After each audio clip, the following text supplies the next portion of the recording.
Welcome back, everybody. It is a new episode of the end of the week for the 11th of April, 2026.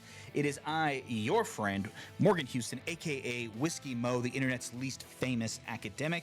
Today we are going to talk about national security and international relations. But before we do, I've got one small favor to ask. If you would please gently caress that like button. That's the one that lets the algorithm know that you got some value out of this video. It's that thumbs up, please. Also, if you want, subscribe. It helps. It pushes this out to people who have similar interests and similar desires to learn this kind of content. Also, if you want to know when this comes out, as this comes out regularly at noon on Saturdays, noon Mountain Time, that is. But if I drop other videos, which I've got a bunch of working at, and none of them have really happened because, unfortunately, my coursework right now is kicking my butt, because no matter how hard I try, I am never going to be always the best at anything, and my hat is very weird, so I apologize for that, y'all. But yeah, hit that notification bell, and that way you'll know when everything comes out. So we've got two stories today, and I'll touch briefly on one in commentary that is kind of a callback to back in the day, one of our earlier stories that we were on with AI and Anthropic. So we'll talk about that. But there's the two stories I want to talk about today. Number one is we're going to continue to talk about Iran, with Iran being now the war with the U.S. and Iran being in a tentative ceasefire that is not really being held. It's a very unique situation where both the United States and Iran have come to a small ceasefire to go through some negotiations that will be held in Islamabad, Pakistan.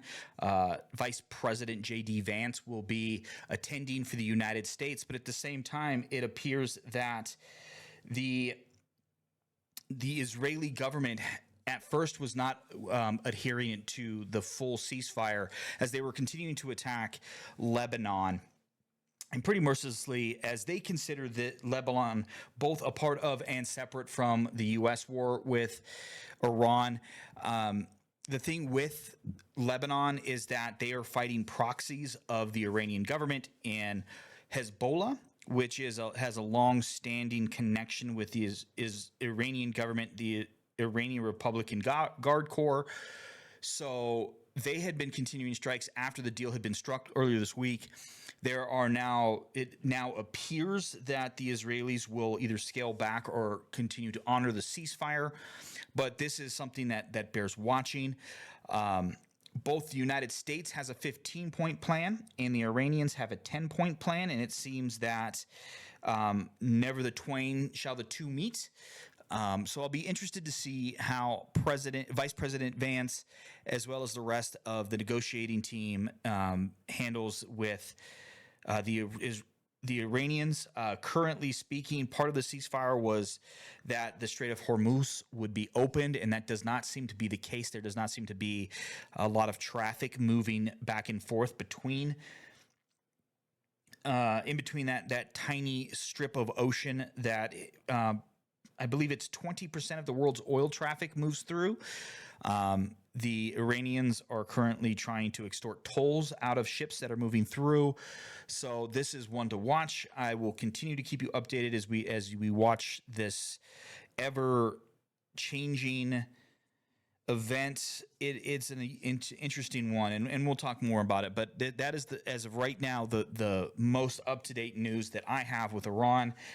I think that my hope is that something really good happens from these negotiations, that we can see the ceasefire extend. It's a 2-week ceasefire. So let's continue to hope, and we'll talk more about that later. But the big one that I wanted to talk about is this one's a little bit deeper. This is a bit more of a deep dive of a national defense story, and it's kind of tied into some of the themes that I like to talk about here on the end of the week, and that is NATO. And in this case, I found an article this morning from War on the Rocks describing French President Emmanuel Macron and his nuclear deterrence speech, where they are talking about forward deterrence. I'm going to butcher this French pronunciation, so bear with me. It's dissuasion avancée, I believe is the French pronunciation of that.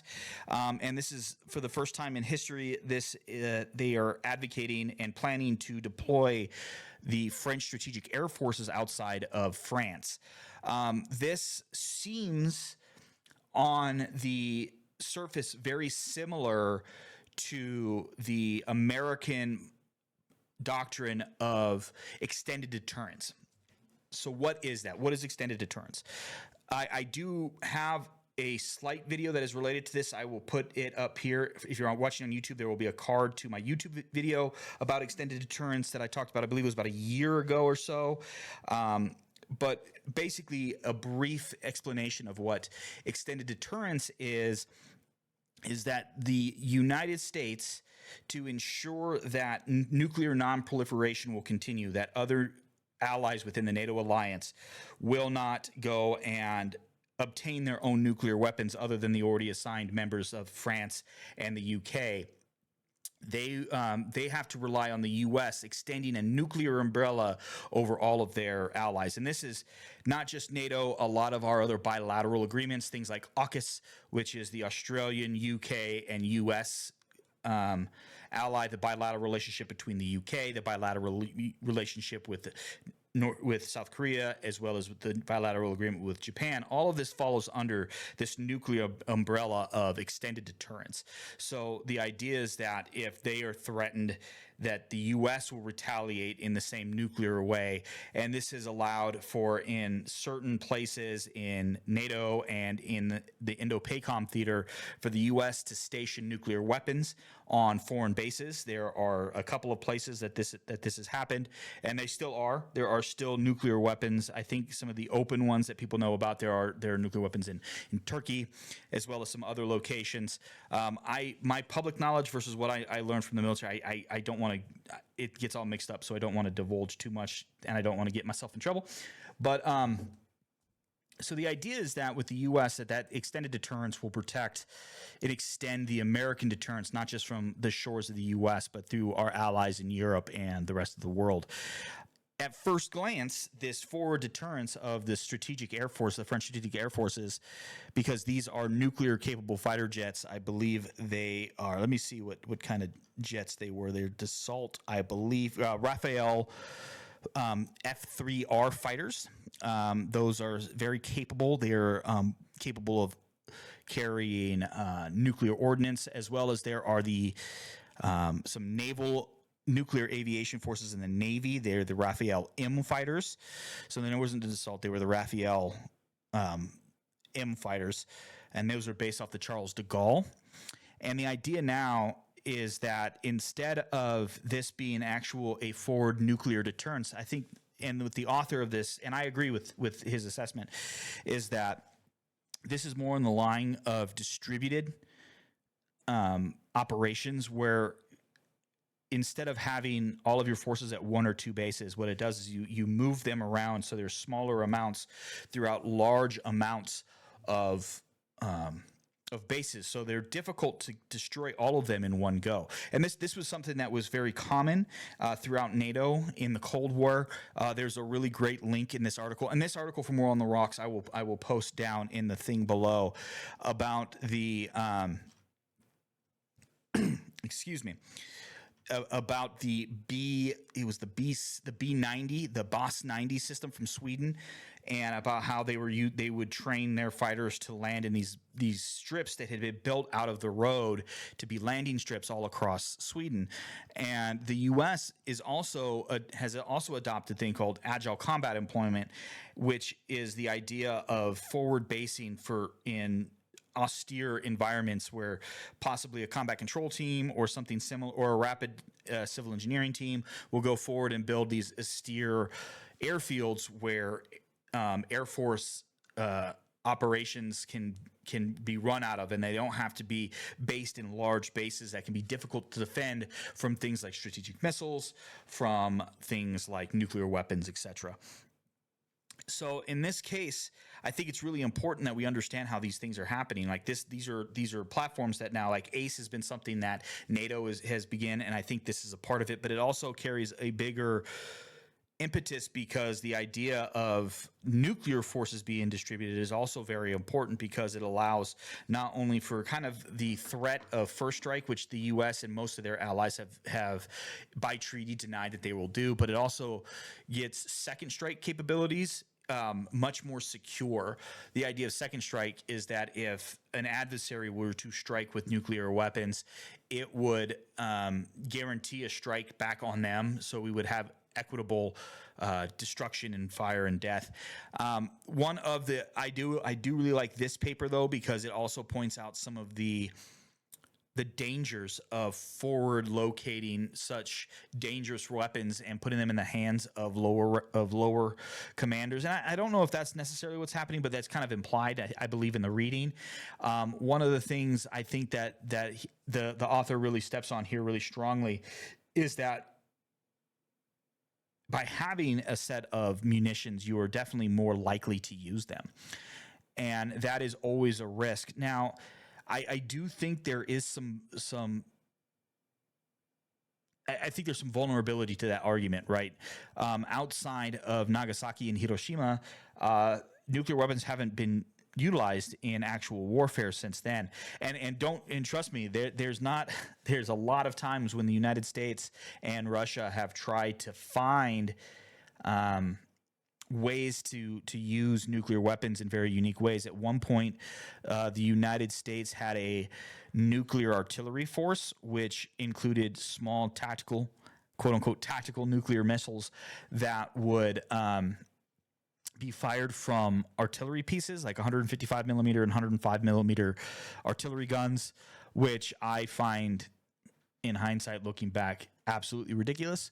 Like the fact that like you can't like a nuclear weapon cannot be employed tactically. It just can't work. Like if you actually think about it, the mass of destruction, the lingering effects of fallout and of radiation is just so much that there's just no legitimate way that you can argue that a nuclear weapon. It's always been a political and a strategic weapon. So, but I think this is a really interesting article. I think it's a really interesting thought. It's one of the things that I think that comes from some of the bloviating and some of the destruction. I guess we're just going straight into commentary now because Morgan's brain is working that way, and I'll talk about Iran later. But this comes from some of the things that happen when the president of the United States talks so vehemently against the worth of NATO that now the NATO countries themselves are beginning to have to look forward to their own deterrence and their own defense. And I think like this is an unintended consequence. It's a good consequence because I do believe that consequences can be positive.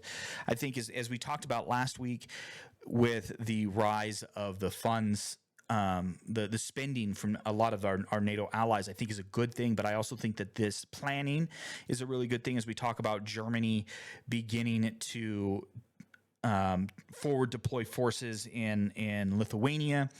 Now with forward deployment of the French strategic air forces and nuclear weapons, some of the new agreements between the British and the UK when it comes to nuclear deterrence, the increased spending between France and Germany when it comes to fighter aircraft, the increase in spending in Germany and Spain of their defense. I think Spain is the only one that hasn't gotten to that point yet, but I know Germany had to essentially amend or vote to change some bit of their constitution to increase spending for defense, and I think they're taking it very seriously, and I know that is a thing. So I think this is one of those really good unintended consequences that has come out of this, and I don't know what this is going to look like in the future. I always hope that we can kind of fix our relations with NATO. I think NATO is one of the most important alliances in the history of the world. It has been a deterrent. And I talk about this. I talk about it in some of my coursework in my last class here, my final course before I write my thesis for the second master's of mine.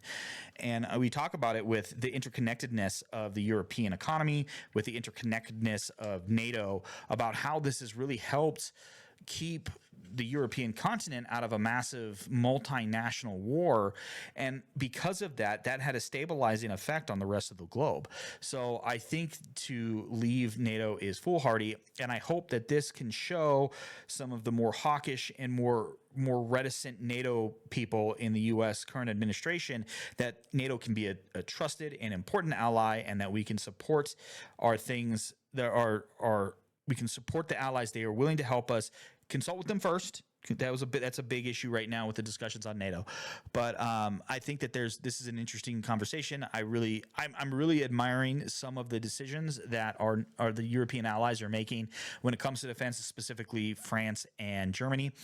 The UK has always been a fairly stalwart defense and national security partner, and they have, and I think that comes from a colonial mindset.